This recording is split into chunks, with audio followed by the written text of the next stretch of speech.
பாருங்கள் நடக்கிற கொடுமைகளை.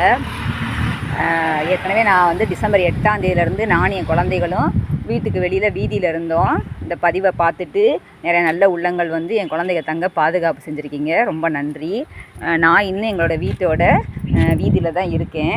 ஏன்னா என் வீட்டுக்காரர் அமிர்தராஜ் அண்ணில் கோர்ட்டில் கூட ஆர்டர் போட்டிருக்காங்க, வீடு கொடுத்து தர சொல்லியிருக்காங்க, என்னுடைய டாக்குமெண்ட்ஸ்லாம் ஒப்படை சொல்லியிருக்காங்க, சர்டிஃபிகேட்லாம் ஒப்படை சொல்லியிருக்காங்க. என்னுடைய எல்லாத்தையும் வந்து ஒப்படைக்க சொன்ன ஆர்டர் போட்டே நெருக்கி 1 மாதம் ஆச்சு.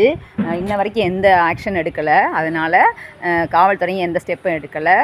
கோர்ட்டில் சொல்லி எனக்கு எந்த ரெமெடியும் கிடைக்கல. அதனால நான் எங்கள் வீட்டு வாசலில் நான் இருக்கேன் இன்ன வரைக்கும். என்னை ஏன் பெஸ்ட் மம்மியில் வாடகைக்கு, அதாவது அப்படின்னா பெஸ்ட் மம்மி காரைக்குடி 100 அடி ரோட்டில் வந்து இருக்கிற பெஸ்ட் மம்மி கடைக்காரவங்க தான் இந்த வந்து வடநாட்டுக்காரங்க வாடகைக்கு இருக்கானுவ.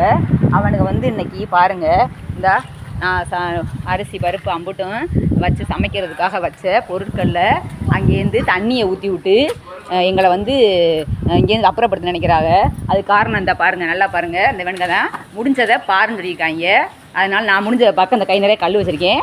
ஏதாவது ஒன்றா போலீஸ் வந்து நடவடிக்கை எடுக்கணும். சரிங்களா? நன்றி. இந்த பதிவை பார்க்குற அனைவரும் உடனே ஷேர் பண்ணுங்கள்.